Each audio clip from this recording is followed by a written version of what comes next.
Halo, assalamualaikum warahmatullahi wabarakatuh. Selamat siang teman-teman. Apa kabar? Sehat selalu buat kalian semuanya.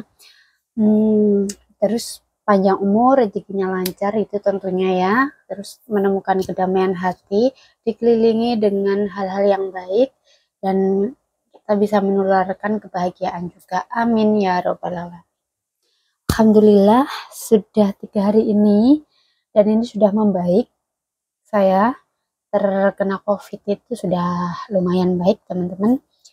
Sebenarnya sih aku nggak ngerasain apa-apa ya. Maksudnya tuh menurut aku sih mikirnya ya batuk pilek biasa yang COVID dulu itu sudah hilang. Sekarang tuh tinggal ya kalau kita memang kena batuk pilek dan dites itu ada semacam positif, itu menurut aku sih ya, menurut aku sendiri loh ya, maksudnya kayak jangan mikir itu si covid yang dulu tuh dihilangkan aja gitu.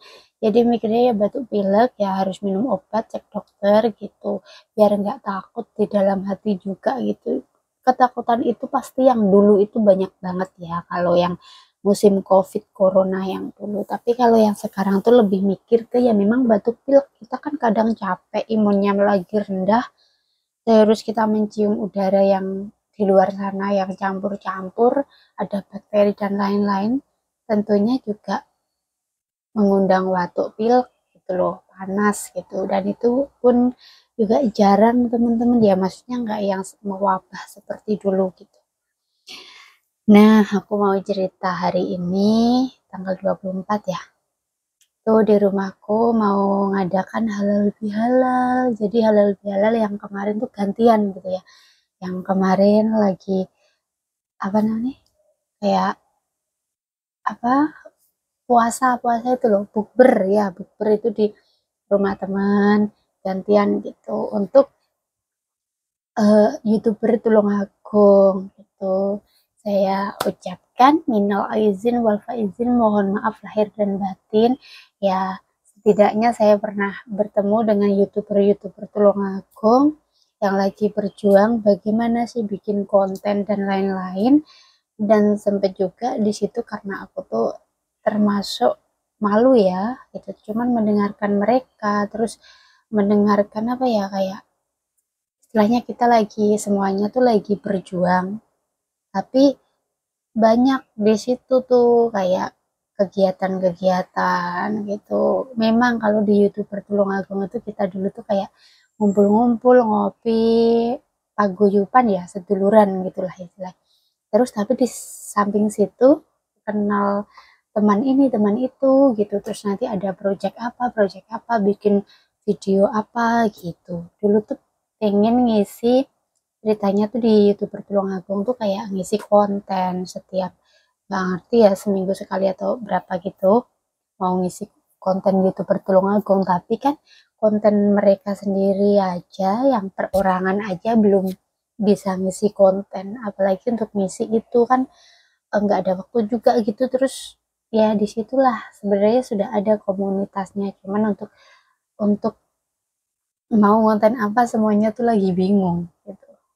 Dan kita dulu tuh sering banget ketemu dengan YouTuber-YouTuber yang sudah terkenal di Tulungagung, misalnya yang sudah ya lumayan maju gitu ya, kayak TikToker itu siapa namanya ya, lupa aku.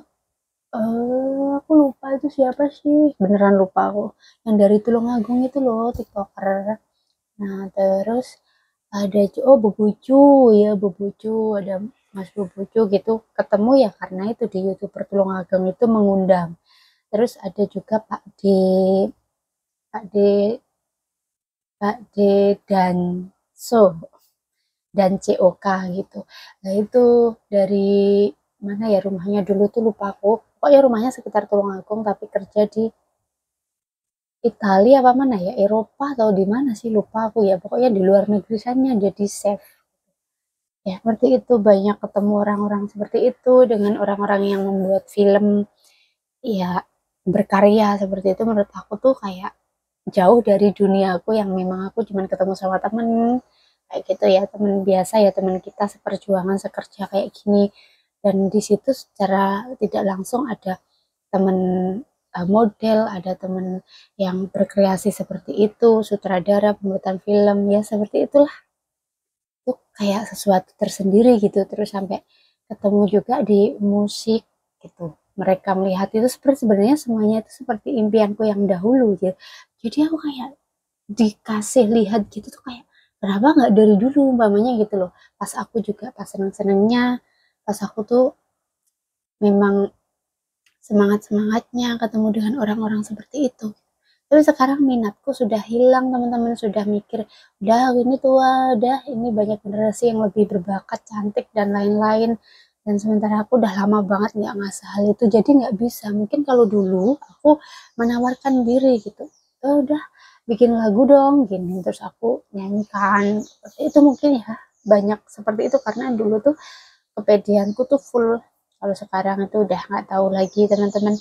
Untuk menghandle diri aja aku harus belajar bagaimana cara menghandle diri, emosi, kepedean, terus terutama itu kalau di konten kreator tuh menurut aku lah ya, menjaga mood itu penting banget tapi susah ya teman-teman, karena mood mood itu di dalamnya banyak banget, dimana kita mood buat video, mood kita yang baik otomatis dengan sendirinya tuh kayak banyak ide-ide. Kalau mood kita hilang, ide-ide pun tuh juga akan hilang, nggak ada ide-ide cemerlang, nggak ada ide-ide yang mungkin aslinya tuh mungkin dikira orang tuh biasa aja, tapi menurut kita itu luar biasa, itu nggak ada gitu. Aku sendiri ngerasain hal itu loh, bertentangan seperti itu. Di saat ini sudah mulai maju gitu, ada peningkatan, tapi males-malesnya ini belum lagi ngeluarin HP males, belum lagi malu, belum lagi ini, wah banyak banget di apa ya buat konten tuh. Jadi untuk mencapai konten yang bener bagus, yang istilahnya pas, itu banyak banget jalan menuju ke situ tuh kayak gak mudah teman-teman. Tapi kamu harus gali gitu loh.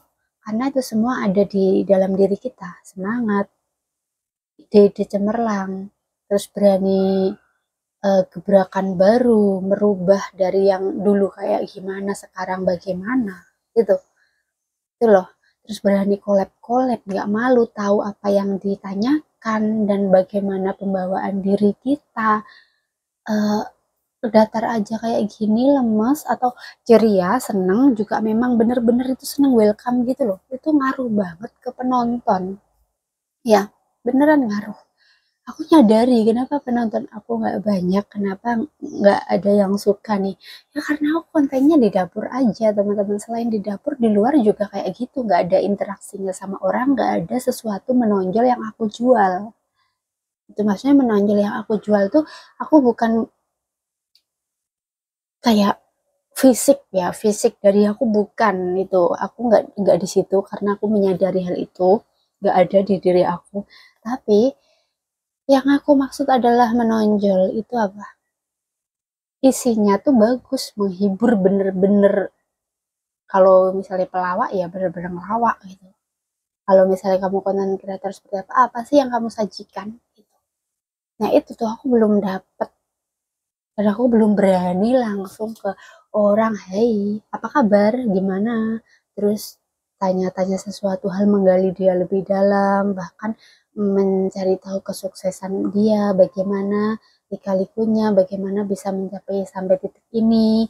Itu dulu tuh kayak pertanyaan itu kan kita harus datang dari diri kita, ya kan, dari diri kita, dan kita memang benar-benar tahu apa yang kita pertanyakan, nggak terus kita lihat orangnya aja bingung, pertanyaannya aja nggak bisa, nah itu gagal nanti bikinnya.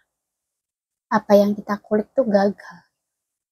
Kalau kita sendiri nggak ada semangat, nggak ada apa, terus nggak ada apa ya, nggak mencari tahu bagaimana sih jadi seorang kayak podcast ya, istilahnya interview podcast seperti itu, tanya jawab, kamu nggak bisa kasih pertanyaan, bagaimana dia bisa menjawab. Dan satu lagi, kamu bisa ngasih pertanyaan, ya misalnya kayak gitu, kamu pengen tanya sesuatu, tapi diri kamu tuh nggak bikin nyaman yang kamu tanya. Itu tadi juga nggak akan dapet gitu. Jadi memang benar-benar kamu dituntut jadi konten kreator, ataupun bukan konten kreator lah, seperti kita orang biasa aja yang di kehidupan sehari-hari, kalau kamu pembawaannya gimana, orang itu akan kangen terus, akan nyaman, akan senang. Seperti itulah. Tapi kalau enggak, dia tuh akan risih dengan kamu ya, seperti itu. Ya udah teman-teman, ini aku ngomongin tentang konten hari ini dan gak ngerti ya, ini suaraku kayak ngumpet banget atau gimana tuh, kayak nadanya kok gak bisa keluar lebih. Apa ini efek dari COVID? Seperti itu, harusnya aku olahraga ya. Ini nggak ngalor nggak ngidul, tapi ada kesempatan karena nyonya aku tuh lagi keluar. Makanya aku ada kesempatan ini, aku bikin konten untuk menyapa kalian semuanya. Salam rindu dari aku, kangen ya, kangen dengan teman-temanku semuanya. Ya udah, terima kasih kasih tahu aku kalau aku tuh harus apa yang aku rubah, bagaimana. Bukan aku rubah pun, maksudnya adakah masukan buat aku tuh, komen aja biar nanti aku pelajari. Oh seperti ini ya, kurang bagusnya tuh bagaimana sih gitu, harusnya aku tuh bagaimana gitu. Ya siapa tahu ya, ini bukan bergantung, tapi masukan-masukan kalian juga penting di konten aku. Terima kasih. Assalamualaikum warahmatullahi wabarakatuh. Dadah.